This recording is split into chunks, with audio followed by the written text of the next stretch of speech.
চুৰি হোৱা গোধনৰ হত্যা কৰাৰ শৰীৰৰ কিছু অংশ উদ্ধাৰ হ'ল মিটং মথাউৰিৰ কাষত। অঞ্চলজুৰি তাকে লৈ এতিয়া চাঞ্চল্যৰ সৃষ্টি হৈছে।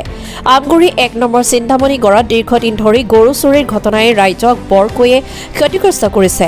শুক্ৰবাৰে নিশা আমগুৰি দিখৌমুখ গড়চিগাৰ অৰুপুৰা নামৰ ব্যক্তিজনৰ খুঁটিৰ পৰা এটা দমৰা আৰু এজনী গাভিনী গৰু চুৰি কৰি লৈ গৈছিল আৰু গৰুৰ গৰাকীয়ে বিভিন্ন স্থানত খা খবৰ কৰি এই গৰু চুৰিৰ লগত জড়িত এজন চোৰৰ সন্দৰ্ভত অৱগত হয়। পিছে পুৱা ১ নম্বৰ চিন্তামণিগড়ৰ মিটং মথাউৰিৰ সমীপত গোধন হত্যা কৰাৰ শৰীৰৰ কিছু অংশ উদ্ধাৰ হোৱাত গৰুৰ গৰাকীয়ে চুৰি হোৱা দমৰা গৰুৰ শৰীৰৰ অংশ বুলি স্পষ্ট হৈ পৰে আৰু এই সন্দৰ্ভত গৌৰীসাগৰ আৰক্ষীক অৱগত কৰাত আৰক্ষীয়ে ঘটনাস্থলীত উপস্থিত হৈ হত্যা কৰা গোধনৰ শৰীৰৰ অংশ জব্দ কৰে। চুৰি হোৱা গৰুৰ গৰাকীয়ে সন্দেহ কৰা লোকৰ নামত এজাহাৰ দাখিল কৰিছে।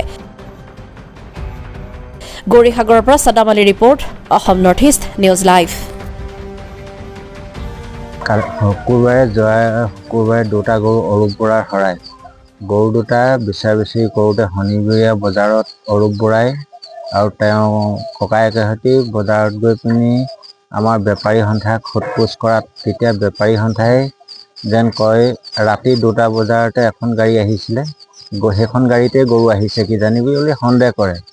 সন্দেহ কৰাত অৰূপ বৰা ককায়েকে লুৎফুৰ আলী পুতেক ৰিবুল আলীক তেতিয়া সোধাত ৰিবুল আলীয়ে কয় যেন মই গৰু পেহীয়েকৰ ঘৰত দিলোগৈ। পেহীয়েকৰ ঘৰতো গৰু তাতেও লুকুৱাই ৰখা হৈছে। লুৎফুৰ আলী পুতেকে উল্টা পুল্টা কয়। যি বেপাৰী গৰু বেপাৰ কৰা নাই তেওঁলোকৰ নাম কয়। লুৎফুৰ আলীক অৰূপ বৰাই যেতিয়া আহি বিচাৰ দিয়ে, অৰূপ বৰাক তেতিয়া কয় মই 2 এদিনতে গৰু ওলোৱাই দিম। এতিয়া লুৎফুৰ আলী পুতেক ৰুবুল আলীয়ে পেহীয়েকৰ ঘৰৰ পৰা কাটি চামৰা আনি লাদেন আলী পিছপিনে পেলাই থয়। এতিয়া গৌৰীসাগৰ আৰক্ষীয়ে আহি চামৰাটো উদ্ধাৰ কৰি নিয়ে আৰু গৌৰীসাগৰ আৰক্ষীক যেতিয়া কাগজ দিয়া হৈছে তেওঁলোকে লুৎফুৰ আলী পুতেকক সন্দেহ কৰা হৈছে যেন গৰু দুটা তেওঁৱে নিছে বুলি আৰু তেওঁৰ লগত আৰু মানুহ আছে, ৰাতি গৰুৰ লগত যোৱা মানুহ আৰু 2-3জন আছে। এইটো লুৎফুৰ আলী পুতেকেহে জানিব লগত কোন আছে। নামটো কি লাগে? ৰুবুল আলী, ঘৰ 1 নং চিন্তামণিগড়। গৰু আছিলে গড়চিগাত, আমাৰ খুঁটি আছে, প্ৰায় 14টামান গৰু আছে আমাৰ। তাৰপৰা গৰু আমাৰ ভাইটিয়ে ৰাতিপুৱা আপডাল কৰে, মানে গাখীৰ চাখীৰ খীৰাই গধূলি বান্ধে। তাৰপৰা ৰাতিপুৱা আহি দেখিলে গৰু দমৰা এটা আৰু আমাৰ ডাঙৰ চেউৰীজনী নাই। তাৰপৰা মোক ফোন কৰিলে, দাদা বোলে গৰু দমৰাটো চেউৰীজনীয়ে বোলে ৰছী কাটি লৈ গ'ল। তাৰপৰা মই বোলো তেতিয়াহ'লে ওলাচোন, আমাৰ মিটিং আছিলে, মিটিঙলৈ নগৈ মই লগালগ ইয়ালৈ গুচি আহিলোঁ আৰু মই চিন্তামণি গৈ মোৰ বন্ধু কেইজনমানলৈ ফোন কৰিলোঁ যে এনেকৈ গৰু হেৰাইছে, কিবা খবৰ খাতি পাইছেনে? বোলে আপুনি ইয়াত বিচাৰি লাভ নাই, আপুনি কলীয়াপানী বজাৰলৈ যাওক। মই লগালগ কলীয়াপানী বজাৰলৈ গ'লোঁ। কলীয়াপানী বজাৰত গৈ পালোগৈ, তাতে ল'ৰাবোৰক সুধিলোঁ, বেপাৰীবোৰক, চিন্তামণিগড় বেপাৰীবোৰক, বোলে তহঁতি ইয়াত আমাৰ দমৰা এটাই চেউৰীজনী কোনোবাই আনিছিল নি? বোলে নাই অনা।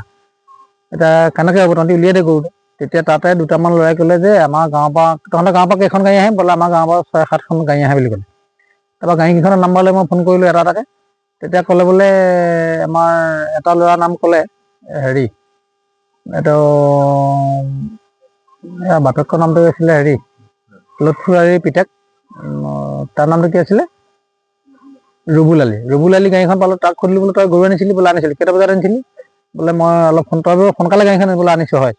তই বোলে গাড়ীখন প্ৰথমতে ক'লৈ নিছিলি? বোলে আনি পেলাই আমাৰ গাঁৱৰ পৰা আনি ইয়াতে গাড়ীখন ৰখালৈ সেই বুলি ক'লে। আৰু ৰখাই গৰু কি কৰিলি? বোলে গৰু আমি ইয়াতে কলীয়াপানীৰ ওচৰতে আপোনাৰ মিত্ৰীয় মানুহ আছে, তাতে ৰখালোঁ বুলি ক'লে। তাৰপৰা আনি পেলাই কি কৰিলি? গৰুকেইটা কি কৰিলি? তাৰপৰা ঘূৰি আহি বোলে আকৌ মই চিন্তামণিৰ পৰা গৰু আনিলোঁ। এতিয়া সেইকেইটা গৰু কি কৰিলি বলচোন মোক দেখাই দে বুলি ক'লোঁ। বোলে গৰুকেইটা নাই, পেহাটি ঘৰলৈ গ'ল। ক'ত পেহাটি ঘৰ? বোলে দেবেৰা পৰা। প্ৰথমতে ওচৰতে আছে বুলি ক'লে, তাৰপৰা বোলে দেবেৰা পৰা বুলি ক'লে। তাৰপৰা দেবেৰা পাৰলৈ গ'লোঁ। দেবেৰা পাৰত গৈ যিডোখৰত আমাক দেখাইছে গৰু, সেইটো গৰু কটা জেগা এটা দেখালেগৈ। তাত মানে গৰু কেইটামানে এৰালি থৈছে বাৰু। মোক যিকেইটা গৰু দেখুৱাইছে সেইকেইটা গৰু আমাৰ নহয়। তাৰপৰা ৰচিদ এখন দেখুৱালে পিছত, বোলে এখন ৰচিদ চক বুলি দেখুৱালে।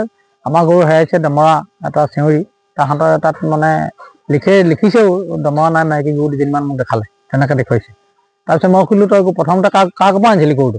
বোলে মতিন বুলি এটা মানুহৰ নাম ক'লে। তাৰপৰা মতিনৰ নামটো আকৌ মই ল'ৰাবোৰক সুধিলোঁ, মতিনৰ নাম্বাৰটো দেচোন। মতিনলৈ ফোন কৰিলোঁ। মতিনে ক'লে বোলে মই গৰুটো বেপাৰ কৰাই নাই সেই বুলি ক'লে।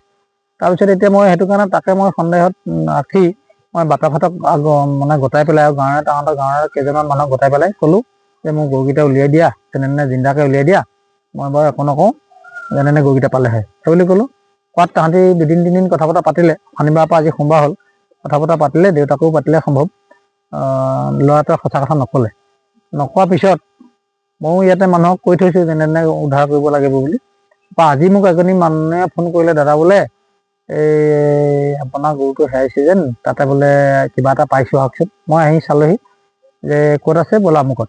মই ফোনটো কৰি আহি এই আমাৰ দুলাল আলি বুলি কয়, দুলাল আলি সন্মুখৰে নদী পাৰে এটা ঘৰ আছে, তাৰ ঘৰৰ মানুহ লাডেন বুলি কয় ল'ৰাটোৰ নাম। সি কিন্তু ইয়াত নাথাকোঁ বুলি কৈছে। এতিয়া ইয়াত নাই হেনো, আজি এসপ্তাহ 10 দিন 15-20 দিন হ'ল ইয়াত নাথাকে। তেওঁ কিনাৰতে কিন্তু গাঁত এটাত, মাটি খনা গাঁত এটাত গৰুটো পুতি, দমৰা গৰুটো পুতি, মানে কটা মূৰটো পুতি তাত নতুন মাটি দি পেলাই মানে হেৰি কৰি থৈছে। তাৰপৰা মই অকলে নোলাই পেলাই মানে গাঁৱৰ মানুহকো উলিয়াই পেলাই লগত লৈ উলিয়াইছিলোঁ। দমৰাটো হয়, গতিকে এতিয়া দমৰাটো পাইছোঁ, কটা মূৰটো, কিন্তু গৰুজনী পোৱা নাই। গৰুজনী প্ৰায় মোৰ গাভিনী গৰু আছিলে, জগিব আৰু 2-3 মাহৰ পিছত জগিলে হয়।